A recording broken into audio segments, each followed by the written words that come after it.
সবাইকে স্বাগতম জানাচ্ছি আমাদের আজকের এডুকেশনাল টিউটোরিয়াল একটা ভিডিওতে। আমরা আজকে দেখব যে মুভিং অ্যাভারেজের ক্রস ওভার কি মিন করে এবং এটা দ্বারা কিভাবে মার্কেট অ্যানালাইসিস বা স্টকের অ্যানালাইসিস করা যায়, এবং সেই সঙ্গে আরো কিছু ইন্ডিকেটর দেখব কিভাবে সেগুলো ইউজ করে আমরা আমাদের যে সিলেক্টিভ অ্যানালাইসিস করার পর যে ইনস্ট্রুমেন্ট গুলো পেয়েছি অথবা মার্কেটের যে আপডেট বের করতে পারলাম, সেগুলোর সাপোর্টিং আরো স্ট্রং কিভাবে করা যায় সেটা দেখব। তো আপনারা নিশ্চয়ই দেখতে পাচ্ছেন এখানে মুভিং অ্যাভারেজ একটা শর্ট টার্ম এবং একটা মিড টার্ম, অ্যাকচুয়ালি দুইটাই শর্ট টার্ম। আপনারা যদি এখানে ইন্ডিকেটরসে যদি ইন্ডিকেটরসে টাইপ করেন ইএমএ, তাহলে দেখতে পাবেন যে এখানে ইএমএ ক্রস নামে একটা ইন্ডিকেটর আছে বা ফাংশন আছে। এইখানে ক্লিক করলেই আপনার এই ধরনের একটা ইন্ডিকেটর চলে আসবে, মুভিং অ্যাভারেজের একটা ইন্ডিকেটর চলে আসবে। অর্থাৎ তখন আপনি এই ক্রস ওভার গুলো যখন দেখবেন, ফাইন্ড আউট করার চেষ্টা করবেন যে এই ক্রস ওভার গুলোতে এটা কিন্তু আপওয়ার্ড ক্রস ওভার, ডাউনওয়ার্ড না। যেমন এইখানে একটা ডাউনওয়ার্ড ক্রস ওভার, মানে সবগুলো নামছে, সেই সময় ক্রস ডাউন ছিল আর কি। তো এই ক্রস ডাউনের এই সময়টাতে মার্কেট বিয়ারিশের দিকে কনভার্সন আস্তে আস্তে দেয়, আর ক্রস ওভারের দিকে হচ্ছে এই ব্যাপারগুলো ঘটে, অর্থাৎ মার্কেট আপের দিকে যায়। তো আমি এইখানে দেখার কথা বলবো এটাই, যে এইখানে কিন্তু ইউটার্ন নিয়ে অনেকটা নতুন করে ইউটার্ন নিয়ে মার্কেটে আপওয়ার্ড হওয়ার বা একটা সিমটম দেখা যাচ্ছে।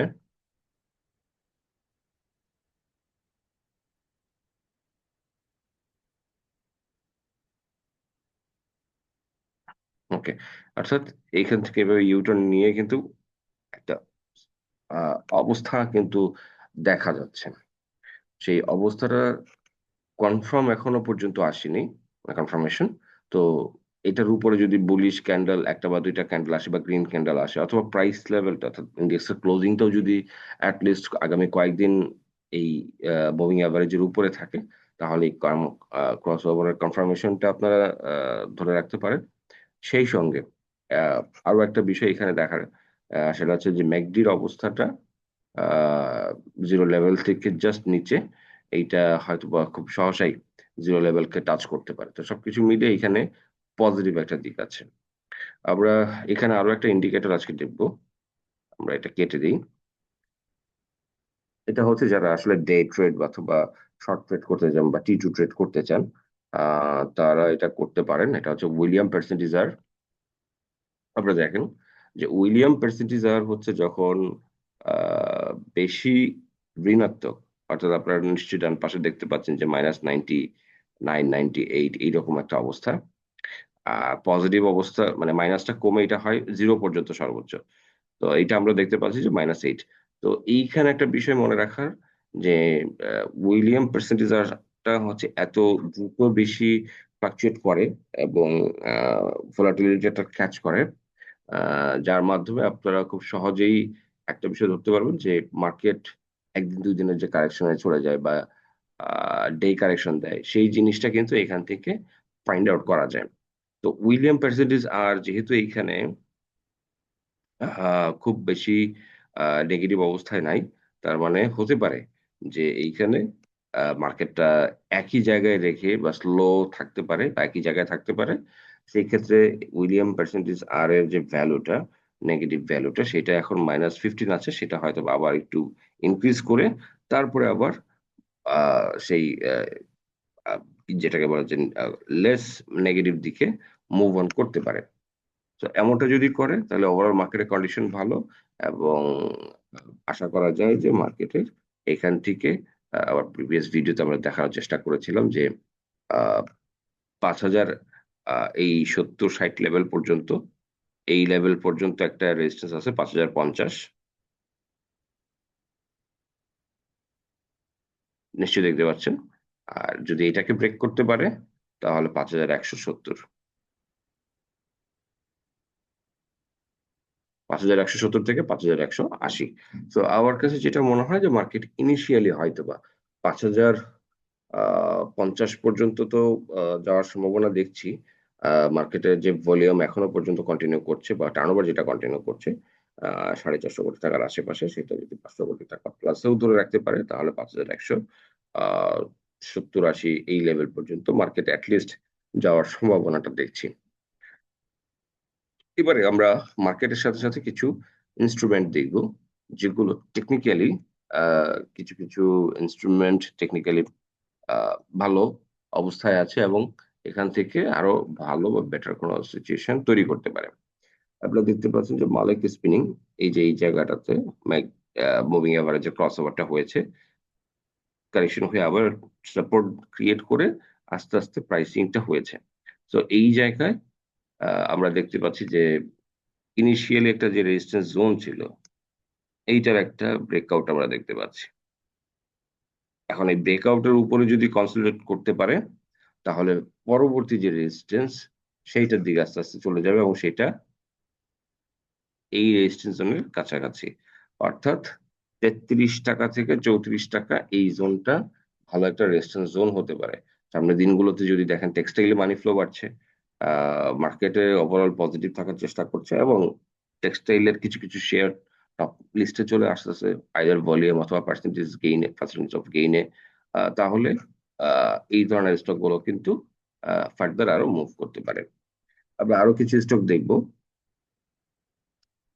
এনভয় টেক্সটাইল,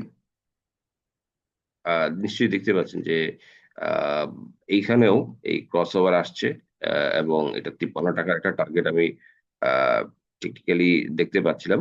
তো যাই হোক, আহ, যদি থাকে তারা, কারো কাছে যদি এটা থাকে তারা হোল্ডিং এ রাখতে পারেন যতক্ষণ পর্যন্ত টেকনিক্যাল পজিশন ভালো থাকবে, ততক্ষণ পর্যন্ত এটা আপনারা দেখে রাখতে পারেন বা হোল্ড করতে পারেন। আমরা আরো কিছু স্টক দেখবো আজকে। আহ, এই ধরনের স্টক গুলো একটু দেখবো, যে টেক্সটাইলের স্টক গুলো একটু দেখবো।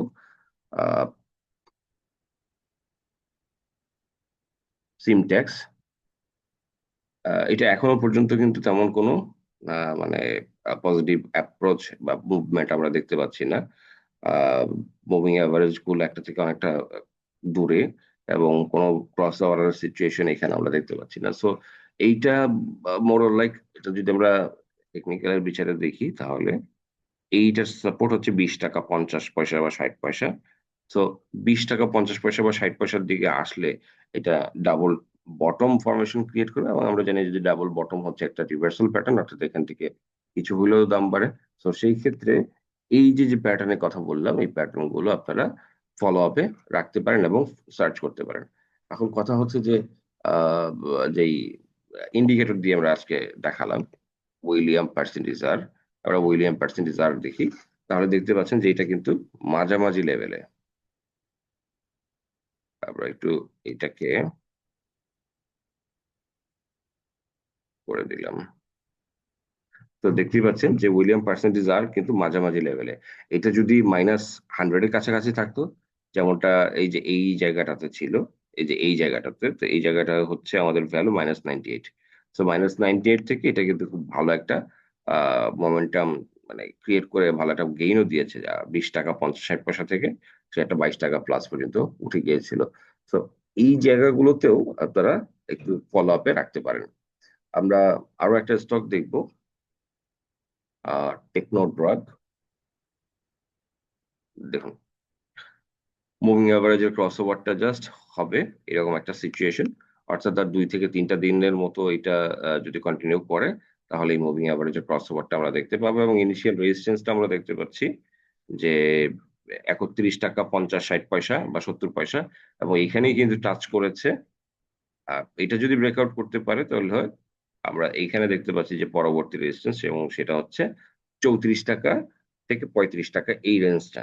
তো উইলিয়াম পার্সেন্টেজ আর যেহেতু মাইনাসটা খুব কমে গিয়েছে, -15, তো এইটা একটা কারেকশন দিতে পারে। সেই ক্ষেত্রে এই কারেকশনে আবার বাই করা যেতে পারে, অবশ্যই টেকনিক্যাল অবস্থা দেখে। তো এবং টেকনিক্যাল ফরমেশন গুলো দেখে দেখে আপনারা পরবর্তীতে আহ, মানে পটেনশিয়াল স্টক গুলোকে বের করে নিয়ে আসতে পারেন। আমরা আরো একটা স্টক দেখব,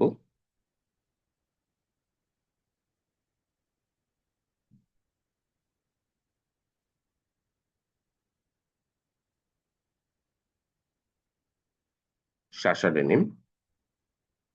দেখতেই পাচ্ছেন যে ক্রস ওভারের কাছাকাছি, কাছাকাছি।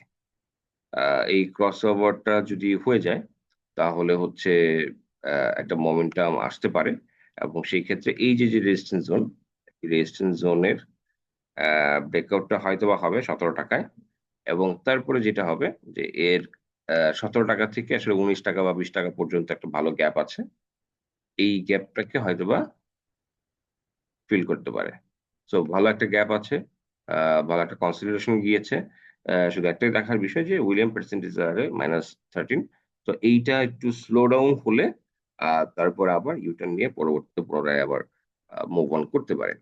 তো এইভাবে হচ্ছে আ আমরা আ টেকনিক্যাল এনালাইসিস করতে পারি, পটেনশিয়াল ইনস্ট্রুমেন্ট গুলোকে বের করতে পারি। থ্রু আজকে আমরা যেটা শিখলাম যে মুভিং এভারেজ এর ক্রসওভার, আ উইলিয়াম পার্সেন্টেজার, ম্যাকডি এগুলোকে ইউজ করে।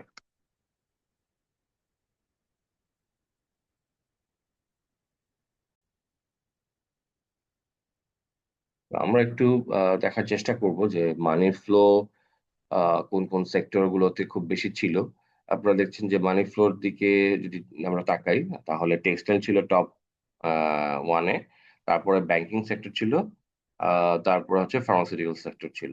তো আমরা টেকনো ড্রাগ দেখেছি, টেক্সটাইল এর ৪-৫ টা ইন্সট্রুমেন্ট দেখেছি যেগুলো পটেনশিয়াল। তো এইভাবে হচ্ছে মার্কেটে মানি ফ্লো কোন সেক্টরে হচ্ছে সেইটার সাথে সেই রিলেটেড স্টক গুলোকে যদি আপনারা খুঁজে বের করার চেষ্টা করবেন, তাহলে দেখবেন যে খুব সহজেই পটেনশিয়াল ইন্সট্রুমেন্ট গুলোকে এনালাইসিস করে বের করা সম্ভব এবং সেগুলো থেকে আ আশা করা যায় মোস্ট অফ দ্যা টাইমই মানি মেক করা সম্ভব হতে পারে আরকি। তো এইভাবে আপনারা এনালাইসিস করবেন।